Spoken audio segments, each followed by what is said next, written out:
চারিদিকে খাঁ, কেউ বলছেন পরিস্থিতি নাকি ধুধু মরুভূমির মতো, কেউ আবার বলছেন কোভিডকালেও এমন ছবি দেখা যায়নি। তবে যে যাই বলুক না কেন, ভারত বাংলাদেশের মধ্যে বৃহত্তম স্থলবন্দর পেট্রাপোলের চেহারা যে মোটে ভালো না তা সকলেই এক বাক্যে স্বীকার করছেন। পরিসংখ্যান বলছে, পশ্চিমবঙ্গের উত্তর 24 পরগনা জেলার পেট্রাপোল বেনাপোল আন্তর্জাতিক সীমান্ত দিয়ে প্রতিদিন প্রায় কয়েক হাজার মানুষ যাতায়াত করে থাকেন। ঈদ কিংবা অন্য উৎসবের মৌসুমগুলিতেও সেই পর্যটকের সংখ্যা বাড়তে থাকে। বিশেষ করে ঈদ উপলক্ষে বাংলাদেশি পর্যটকদের কাছে ভারত তথা কলকাতা হয়ে ওঠে প্রিয় ভ্রমণস্থল। সেই সব বাংলাদেশি পর্যটকদের অধিকাংশই আবার আসে পেট্রাপোল বন্দর দিয়ে, আর সেই বিদেশি পর্যটকদের ওপরই নির্ভরশীল পেট্রাপোল বন্দরের স্থানীয় ব্যবসায়ীদের রুটি রোজগার।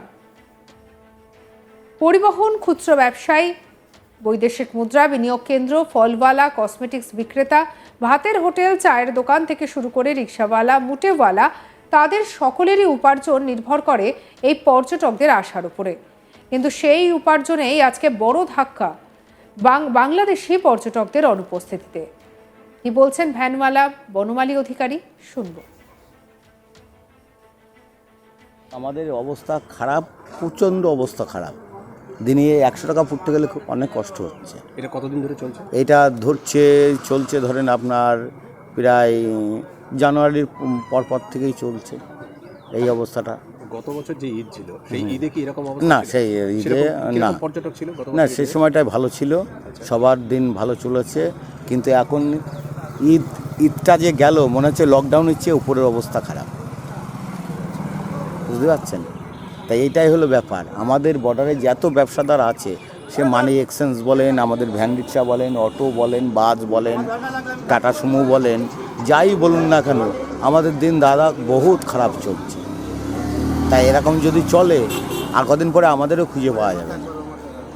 সেক্ষেত্রে তো আপনাদের অন্য কোনো বিকল্প আছে। বিকল্প একটাই, এখন আমাদের যদি সরকার কোনো ভিসা মশা না দেয় তাহলে তো আমাদের অবস্থা আরও খারাপ হয়ে যাবে।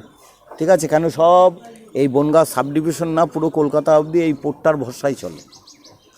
এইবার ভিসা যদি সরকার না দেয়, আমাদের না খেয়ে মরতে হবে। এইবার দুই সরকার মিলিতভাবে যদি কিছু একটা উপায় করে তাহলে সবাই বাঁচতে পারবে, নাই বাঁচার কোনো আশা নেই আমাদের। আমরা সেই সকাল থেকে এখনও বসে আছি, এখনও 10 পয়সা বউনি করিনি, সকাল 6টায় এসেছি। চা বিক্রেতা হাসিবুল কি বলছেন, শুনবো।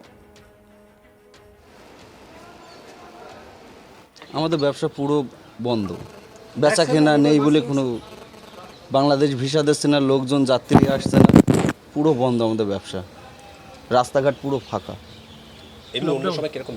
অন্য সময় ব্যবসা ভালোই চলতো, লোকজন গম সব কিছুই চলতো। ব্যবসা মানে কাউন্টার পার্টি দিয়ে ট্যাক্সি, বাস, পরিবহন সবই চলতো, কোনো রকম কোনো অসুবিধা হইতো না।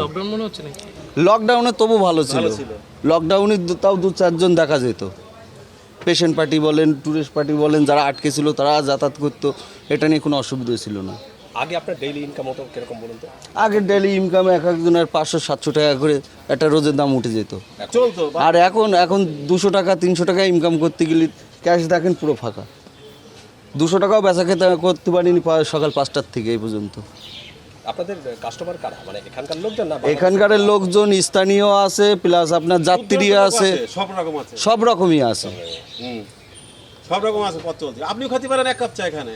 আর এখনকার এই যে এবার যে ঈদ চলে গেল, ঈদে তো কোনো প্যাসেঞ্জার নেই।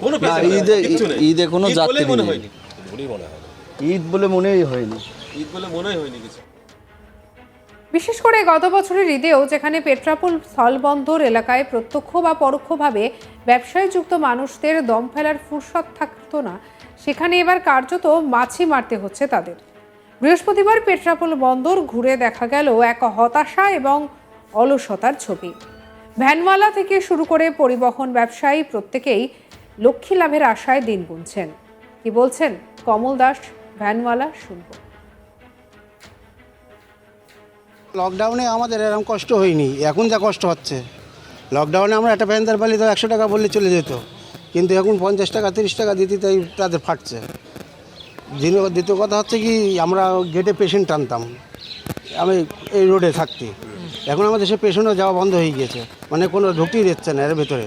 এলবিআই এমন যা পরিস্থিতি করে দিয়েছে, কোনো লাইন নেই আমাদের। এবার প্যাসেঞ্জারের কাছে যদি আমরা গিয়ে কথা বলি, বিএসএফ প্রশাসন বা থানা তাতে আমাদের বাধা দিচ্ছে, এখানে ভিড় করবে না, থাকবে না, ভ্যান থাকবে না, ফাঁকায় চলে যাও। এবারে ঈদে প্যাসেঞ্জার পেয়েছেন, পর্যটক পেয়েছেন এবারে ঈদে? এপাশে এবারে যে ঈদ গেল, হ্যাঁ, ঈদে এবার প্যাসেঞ্জার নেই হালকা, মানে 100-র ভিতরে 20 জন এসছে, 100-র ভিতরে 20 জন প্যাসেঞ্জার, এরম সিস্টেম। পরিবহন সংস্থার কর্মী কি বলছেন শুনবো। মাইনে, হ্যাঁ মাইনে আছে। মাইনেটা আমাদের মালিক যেরকম পার মান্থ যেরকম মাইনে দিত, লকডাউনেও দিয়েছে, এখনও দিচ্ছে, মাইনেটা আছে। লকডাউনে তাও বলতাম কি বন্ধ, লকডাউনে জানতাম যে বন্ধ, এটা না খোলা না বন্ধ, মানে কি সাধারণ মানুষ শুয়ে পুরোপুরিভাবে। আপনার নাম Subrata Ghosh, green line staff, office staff. আগে ধরে রাখো প্রত্যেক পরিবহনে 2টো করে বাস মাস, সকালে 2টো যেত, বিকেলে 2টো আসতো, মানে কলকাতার থেকে। এইটা কবে থেকে বন্ধ? 5 আগস্টের পর থেকে না? হ্যাঁ, প্রায় 8 মাস, অতটা তো হিসেব করে প্রায় 8-9 মাস ধরে রাখো বন্ধ। ওই দেখা গেল সারাদিনে সকাল থেকে রাত অবধি 3টে গেল, 2টো এলো, এরকম। সবাই গ্রিন লাইন বলো দেশ বলো, সকাল থেকে এখান থেকে 2টো করে বাস ছাড়তাম, মানে সকালবেলায় যেরকম যাত্রী ছিল। এখন সেটা সম্ভব হচ্ছে না।